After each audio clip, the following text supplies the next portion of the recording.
Assalamualaikum warahmatullahi wabarakatuh. Kami dari kelompok 5 ingin mempresentasikan tentang liberasi perdagangan di pertemuan 7.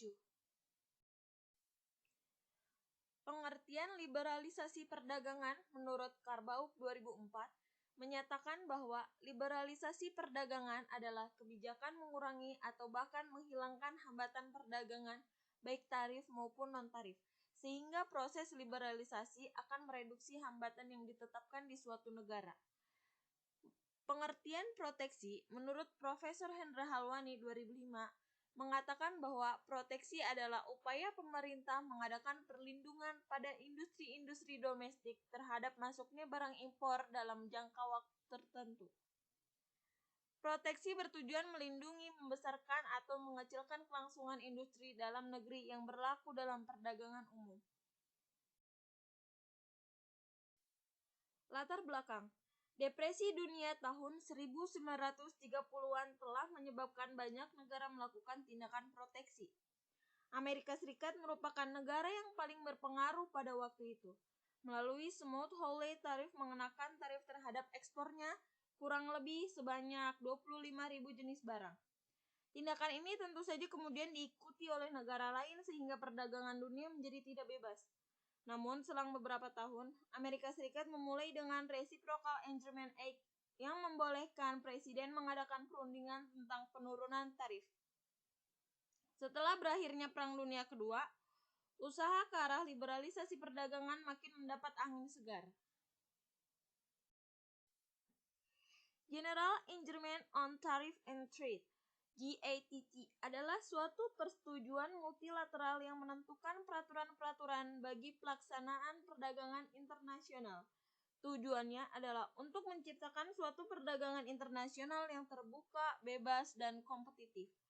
Prinsip dasar utama dari GATT disebut dengan Most Favored Nation (MFN), yakni mengharuskan setiap contracting parties memberikan perlakuan yang sama dalam kebijaksanaan perdagangan internasional kepada negara penandatangan yang lain.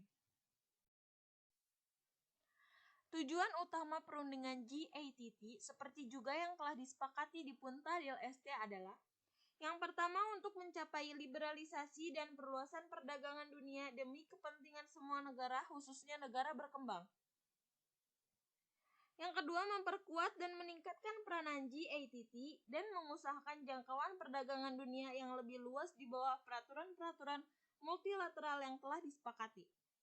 Yang ketiga, meningkatkan daya tanggap sistem GATT terhadap lingkungan ekonomi dunia yang selalu berubah melalui koordinasi yang lebih erat antara GATT dengan badan-badan internasional.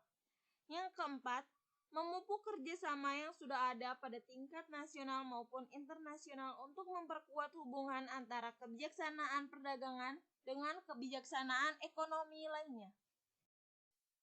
Kelebihan dari liberasi perdagangan adalah yang pertama, menurunkan biaya konsumen. Yang kedua, mempromosikan perdagangan bebas yang memungkinkan negara-negara untuk berdagang tanpa hambatan peraturan atau biaya terkait. Yang ketiga, meningkatkan persaingan dari luar negeri. Yang keempat, memungkinkan negara-negara untuk berspesialisasi dalam memproduksi barang dan jasa. Yang kelima, dapat menarik investor asing. Adapun kekurangan dari liberasi perdagangan yaitu yang pertama, merugikan dan menghilangkan pekerjaan di suatu negara. Yang kedua, mengarah pada perubahan keseimbangan ekonomi. Yang ketiga, barang-barang impor dapat memiliki kualitas yang lebih rendah dan kurang aman. Yang keempat, menimbulkan ancaman bagi negara atau ekonomi berkembang.